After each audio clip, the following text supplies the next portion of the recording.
முதலமைச்சர் மு.க.ஸ்டாலின் தற்போது ஒரு பதிவை இட்டிருக்கிறார்.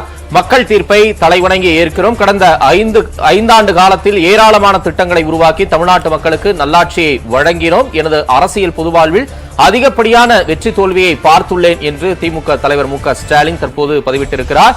லட்சியமும் கொள்கையும் தான் முக்கியமே தவிர வெற்றி தோல்விகள் மட்டுமல்ல என்று செயல்படக்கூடியவன் நான் என்றும் அவர் பதிவிட்டிருக்கிறார்.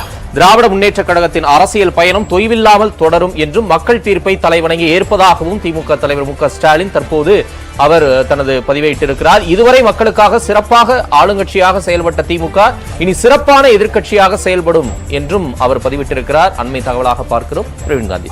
இப்போ திரு விஜய் அவர்களின் ஆதிக்கம் ஒரு பெரிய கலக்கத்தை ஏற்படுத்திடுச்சு சார்.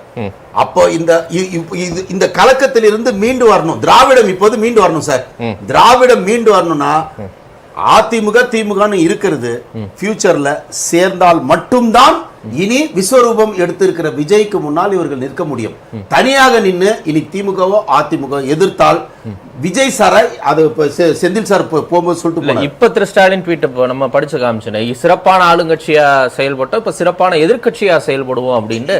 சார் ஒருவேளை இவரு வரலன்னா, யார் விஜய் சார் வரலன்னா ஏடிஎம்கே வந்திருக்கும் சார். இது 5 வருஷம் மாறி மாறி தானே சார் வந்துட்டு இருக்கு. 91ல இருந்து தானே சார். 16ல திருப்பி அது ஒரு முறை தான். அது ஒரு முறை தான். அந்த ஒரு முறை ஜெயலலிதா மேடம் வரலன்னா என்னமா நடந்திருக்கும். வந்ததே தான் நிறைய போச்சு. அதை விடுங்க. சோ இப்ப என்னன்னா சார், இந்த விஸ்வரூபம் எடுத்த திரு விஜய் அவர்களுக்கு எதிராக இந்த 2 கட்சிகள் ஒன்று இணையும். எதிர்காலத்தில் இணைந்தால் மட்டும்தான் திரு விஜய் அவர்களை உங்களால் எதிர்கொள்ள முடியும் அப்படிங்கிறது என்னுடைய பார்வை. சரி, ஓகே.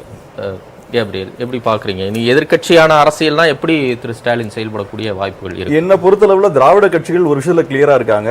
நம்ம இடத்தை தக்க வச்சுக்கணும் அப்படின்றத கரெக்டா இருக்காங்க. சோ காலையிலேயே அதிமுக தெளிவுபடுத்திட்டாங்க, நாங்க கூட்டணிக்கெல்லாம் போக மாட்டோம்ன்றத கிளாரிஃபை பண்ணிட்டாங்க. சோ திமுக எதிர்ப்புன்றது நாங்க தான். இப்போ அந்த இடத்த கொஞ்சம் விட்டுட்டோம், பட் ஃபியூச்சர்ல அதை பிடிச்சிருவோன்றதுல அவங்க கரெக்டா இருக்காங்க.